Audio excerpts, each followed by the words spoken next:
do tirocinho. E do cloro. Me responde. Y ahí es donde nosotros hablamos, ¿sí? ¿De qué está determinada la presión arterial? Gasto cardíaco vezes resistência vascular periférica. Muy bien. Si hablamos nosotros del gasto cardíaco, el gasto cardíaco depende de quién, Do coração. Sí. Amém. Depende de la actividad cardíaca, muy bien, la diafragma, el otro piso, la nave, determinando a través de la frecuencia cardíaca, el cronotropismo. Y depende del volumen. Si hablamos principal componente del volumen es agua. Por eso las deshidrataciones llevan a cuadros de shock. Y la resistencia depende de la capacidad de vasoconstrictor. ¿De qué me marcó mayoría? Más de 150.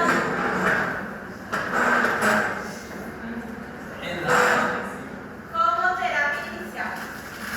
¿Por qué? ¿Qué sucede? ¿Por qué no es enalapril? Siempre iniciamos con enalapril o Ara2, pero acá tenemos que atender otro caso, es decir, ¿qué es lo que está afectando su presión arterial? ¿Qué tiene? ¿Tiene hipertiroidismo? ¿Tiene hipertiroidismo? Sí. ¿Qué va a hacer a nivel cardíaco? ¿Qué hace? Aumenta la actividad cardíaca. Entonces, si aumenta la actividad cardíaca, aumenta el gasto cardíaco y aumenta la presión arterial. Entonces, ¿qué nosotros tenemos que hacer? Diminuir. Tratar este parámetro. ¿Cómo tratamos la actividad cardíaca? ¿Cómo disminuimos? Con dos tipos de fármacos. ¿Cuáles son? Beta bloqueantes, muy bien. ¿Y de qué depende de la contracción? Aborra- Calcio. Y calcio antagonista. Antagonista. Entonces, dentro de la terapia, ¿qué tenemos con el paciente? Tenemos calcio antagonista, tenemos la amlodipino y tenemos propanolol.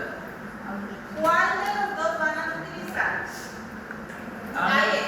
El amlodipino. El amlodipino, ¿qué tipo de calcio antagonista es? Dihidro. Y cuando nosotros hablamos, ¿sí? ¿Qué es lo que va a generar en el paciente este amlodipino? Vasodilatação, fazendo taquicardia, reflexo e palpitação. Muy bien, entonces va a llorar cuando. ¿Cuándo vamos a echar? No, en serio. ¿Por qué? Porque cuando hablamos de calcio antagonistas, esto puedo borrar. Le dan foto. Si no caen las dos, vale.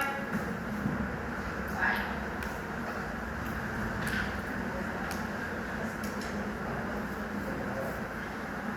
Ahí está.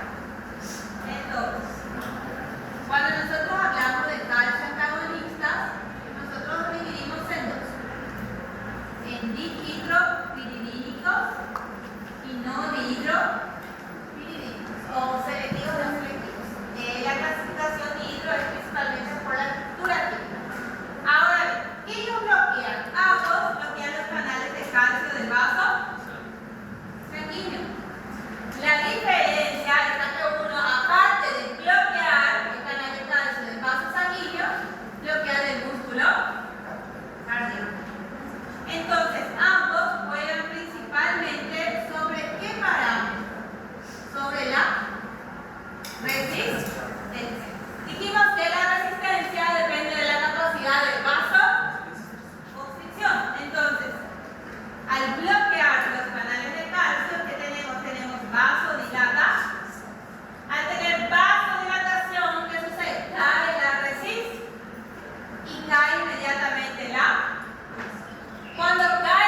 hipertensão? Hipertensão crônica? Tinha. Está con hipertensión ahora inducido por su alteración tiroidea. Pero ¿qué falta para indicar beta bloqueante? ¿Qué historia tiene qué falta dentro de esa historia clínica? Sexo. Idade. Antecedentes. ¿Qué tipo de antecedentes patológicos? ¿Qué tiene que figurar en su antecedente patológico? También. Renal. Después, ¿qué otro más relacionado con cuando nosotros hablamos de beta bloqueantes? Ustedes saben. ¿Se puede borrar?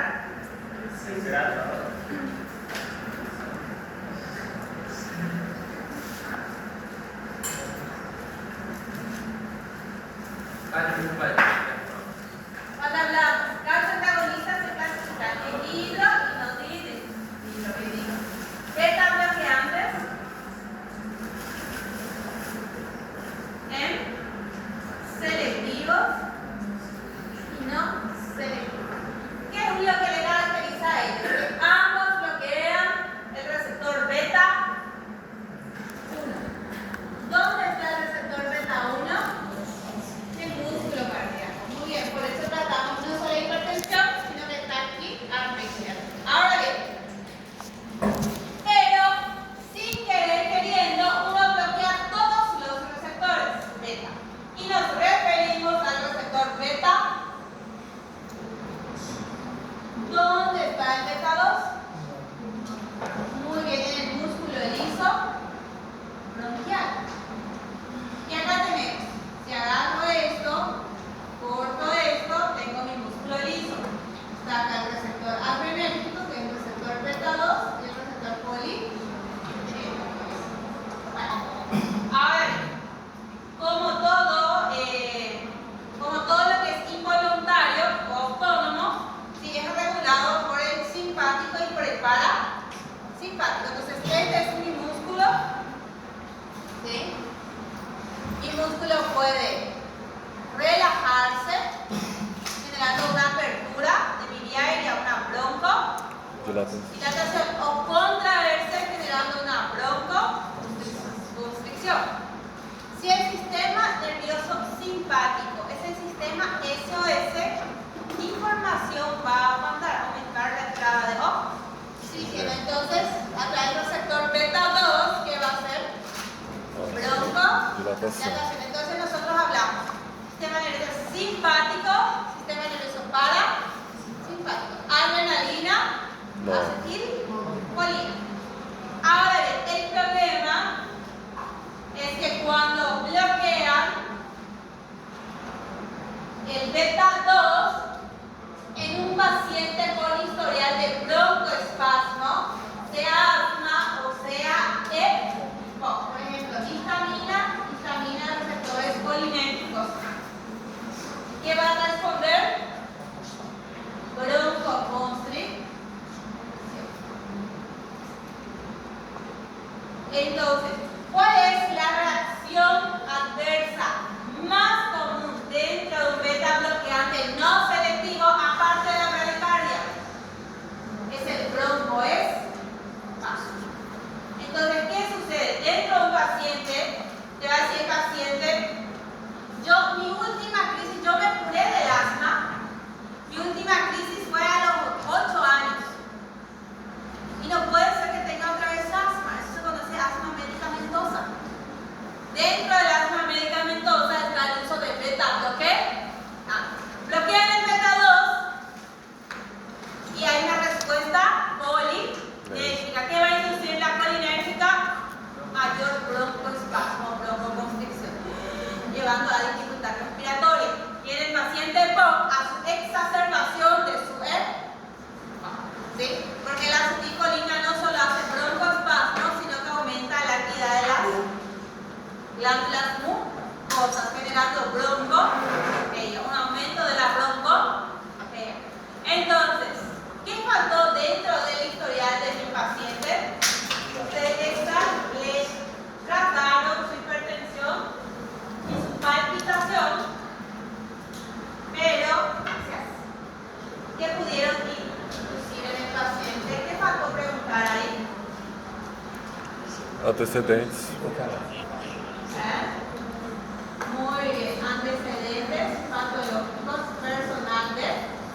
asma. Paciente joven, asma. Entonces aquí como a partir de 15 años. Ahí vamos a preguntar ya cómo. Asma. Pues la clasificación. Entonces, cuando nosotros hablamos dentro de los beta bloqueantes, ¿sí? Podemos utilizar dependiendo de qué paciente estamos teniendo. Si el paciente tiene historial de asma, ¿no se usa beta bloqueante? Claro que se usa, pero se cambia a selectivo. ¿Cuáles son los selectivos? Ahí tenemos, por ejemplo, el atenolol. Es nuestra alternativa. Si no tenemos beta bloqueantes, ahí recién nos vamos a calcio antagonista. ¿Qué tipo de calcio antagonista? No dihidropírico, verapamilo o diazepam. ¿Sí? Entonces, cuando nosotros hablamos, ¿sí? Siempre es buscar el historial detrás del paciente. Eso es un buen tratamiento farmacológico. ¿Qué quiere decir? Conocer la historia clínica y saber utilizar para qué. ¿Voy a poder mejorar su sintomatología o voy a agravar otra enfermedad de base? ¿Sí? La idea es siempre que el paciente esté totalmente satisfecho, que su tratamiento sea efectivo. ¿Qué quiere decir? Que trate todas las condiciones y no por enfermedades diferentes. ¿Sí? Somos un ser todo. Bien. Entonces, ahí la respuesta va a ir a propanol. ¿Sí? En el caso de que no pueda, vamos a atenolol. Y si estaba así, que acá hay atenolol y el paciente te relata que tuvo asma en la infancia, se va directamente por un CELE. Y tenemos que tratar dos condiciones, es decir, tratar su hipertensión, tratar su taquicardia y cuidar su enfermedad de asma. Entonces, la respuesta correcta es no tengo la respuesta, es atenolol. ¿Sí? O beta bloqueante selectivo. ¿Sí?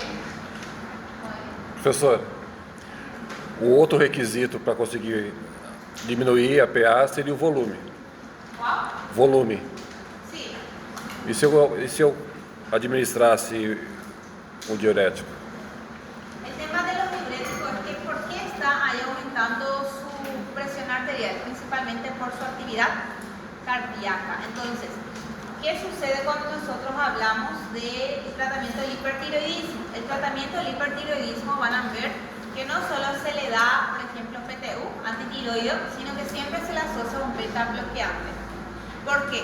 Porque el antitiroideo va a demorar en regular los niveles de hormonas tiroideas en el plasma. Es decir, el paciente va a seguir todavía con la misma sintomatología, es decir, va a decir no mejoró, va a cortar su tratamiento o cualquier crisis de ansiedad puede inducir un aumento de su actividad cardíaca, induciendo una taquiarritmia o una crisis hipertensiva, en el peor de los casos, ¿verdad? Entonces, ¿qué sucede? Cuando hablamos de hipertiroidismo o crisis de ansiedad así tremendas, no es nuestra primera escolla ya ECA-ARA2 o diurético, sino que directo nos vamos a beta. Se for hormonal, a preferência para beta bloqueante. Sí, y ahí es lo que yo le quería decir, ¿por qué optar por beta bloqueante y pasar ese IECA, diuréticos? Porque la causa de la presión arterial es aumento de gasto cardíaco. Sim. No caso, se a paciente não tiver hipertiroidismo, só tiver uma crise de estresse muito alto, aí pode usar também. Puede utilizar crisis de ansiedad, por ejemplo, temblor, palpitaciones, taquicardia, se da beta bloqueantes, pero se evalúa. Paciente con historial de asma, sin historial. Y ahí es la otra pregunta. ¿Y por qué no nos vamos siempre con selectivos? ¿Por qué optan por no selectivos? Porque los selectivos tienen mayor afinidad por el músculo cardíaco que los no selectivos. Entonces, el riesgo de bradicardia es mucho mayor con los selectivos. Por eso, dentro de un síndrome coronario se opta por selectivos, atenolol. Então, no caso clínico, se não estiver apresentando um histórico de asma ou de EPOC, a gente tem que marcar o Beta no selectivo. Ajá. Solamente en ese caso optamos por selectivos. Agora, se falar que nega asma, nega EPOC, não tabagista em jovem, a gente pode marcar o propanol. Isso aí tem assim mesmo, né? Quando começa o tratamento de tiroides de 11, punto ya inician. Por eso siempre se les da y después cuando se regula sus hormonas tiroideas ya no va a tener taquicardia, no va a tener hipertensión y se retira su beta bloqueante y solo continúa con su tratamiento antitiroideo. ¿Sí? Y va regulando así de acuerdo a los niveles de hormonas tiroideas. Muy bien. ¿Se entendió? Bien, ahora bien. No les voy a dejar mucho tiempo porque yo sé que ustedes están así. Aullando y otro está en la cabeza, así aullando el paso. Bien. El examen va a estar tranquilo. ¿Sí? Yo les explico esto porque a mayoría como es, algunos acertaron. Y ahí, entonces siempre después la parte de, estudian la parte de hipertensión asociada a diabetes. Si quieren utilizar, por ejemplo, primeras joyas, siempre llega ahora. Entonces, hay que tener cuidado como monoterapia que puede inducir hiperglicemia, hidrocloro y ácida. ¿Por qué la hidrocloro y ácida? Porque juega sobre el potasio. ¿Se acuerdan cuando hablé del... Sí, más o menos. Sí, afinidade da insulina. Sí, por la afinidad de la insulina. ¿Se acuerdan? ¿Y qué sucede? Los diuréticos. Acá tenemos acá la aldosterona. Acá tenemos los de asa y ácidas. Entonces, ¿qué sucede? La aldosterona, no lo tenemos acá, mirá. Glomérulo, túbulo contornado proximal, asa de Henle, túbulo contornado distal y conducto colector. Y al inicio del conducto colector tenemos la aldosterona, que está ligada a un contratransportador que hace, reabsorbe sodio y elimina potasio, junto a potasio ácido. Cuando ustedes bloquean estas porciones, el resto va a tratar de compensar. ¿Qué va a decir el resto? Está fallando el túbulo contornado distal o asa de Henle. Vamos a hiperexcitarnos y vamos a aumentar nuestra actividad. Y eso es lo que ellos hacen. Entonces, ¿qué sucede? ¿Quién está a este nivel? Está la aldosterona. Entonces, ¿qué hace la aldosterona? Empieza a reconocer mucho más su receptor. ¿Y qué hace? Empieza a absorber más sodio y elimina más potasio. Y al eliminar más potasio, disminuye la cantidad de potasio en el plasma. Y el potasio en el plasma es un estimulante de liberación de insulina. Por eso se induce hiperglicemia. Y por eso no se da solo como monoterapia en pacientes con nefropatía diabética. ¿Sí? Muy bien, eso quiero que les miren. ¿Sí? Después, ¿quién induce ginecomastia? González, por lo que testosterona. Bien, entonces, van a ser 2 casos clínicos, ¿sí? Y van a ser 10 preguntas, valiendo 2 puntos cada uno, ¿sí? Entonces, y va a haber verdadero espacio, igual que la primera prueba parcial, ¿sí? Entonces va a ser directo, pero va a ser analizar siempre al paciente, ¿sí? Ahí, por ejemplo, ¿qué faltó en la historia clínica? Antecedentes de broncoespasmo, ¿verdad? ¿Qué puede inducir este beta bloqueante? Una crisis, una exacerbación de su broncoespasmo. Ô, profe, mas podia botar todos os antecedentes do paciente. Por exemplo, aí, Sí. jovem, aí a gente... Sí, pero igual, porque joven puede tener asma o atopía, ¿verdad? Se puede inducir. Eso es muy importante, pero va a ser selección múltiple, todo fechado. Entonces dentro de ellos van a necesitar. Eu marcaria propanolol porque até o propanolol, se eu não me engano, ele vai induzir um efeito taquicárdico melhor do que o latenolol. Claro. Para isso. Sí, pero... Muy bien. Sí, el atenolol en realidad es más que pro, ¿verdad? Pero la diferencia está, por eso siempre optamos por propanolol no selectivo. Porque la idea no es disminuir mucho sus batimientos cardíacos, sino que ir regulándolos. Pero en una emergencia tipo síndrome coronario, sí damos un selectivo como el atenolol, porque la idea es bajar hasta 60 latidos por minuto, ¿verdad? Muy bien. ¿Preguntas? ¿Duda? Aprobando chiriputa. Examen muy tranquilo. ¿Qué tal están con fármacos tan mejor? Solo va a caer hipertensión arterial y manejo. Entonces quedan a estudiar IECA, ARA, beta bloqueantes, calciatagonista. ¿Qué cosas? Las cosas más importantes. ¿Qué quiere decir? Puedo utilizar la taquicardia refleja, no va a generar. Puedo utilizar el paciente diabético, que me puede generar. Puedo utilizar en hombre o mujer, en el caso de la espirolactona, ¿sí? Puedo utilizar en pacientes asmáticos, pacientes POC, que puede inclusive las reacciones más comunes de lo que yo quiero. Você vai mandar um material seu ou estuda pelo nosso material de fármaco? Puedo mandar también mi material de fármaco. Yo no hay idea, mandar qué material. ¿Y otra? Ahí la única parte que seguro si llegaron a estudiar los que estudiaron es la parte de calcio antagonista. ¿Qué vieron la parte de calcio antagonista? Que tienen todas las reacciones adversas en un lado. Porque yo explico eso siempre en aula, ¿verdad? Ahorita en aula, ¿qué sucede con los calcio antagonistas? Lo que dijimos, un calcio antagonista puede generar arritmia y otro calcio antagonista puede generar taquicardia, taquiarritmia o inclusive síndrome coronario. Bien, ya hay hidro y no dihidro de acuerdo al mecanismo de acción. ¿Sí? Entonces, que nos digan a su dispositiva con todas las falas. Sí, ese es el pequeño detalle que yo siempre explico en clase. Eso. Gracias.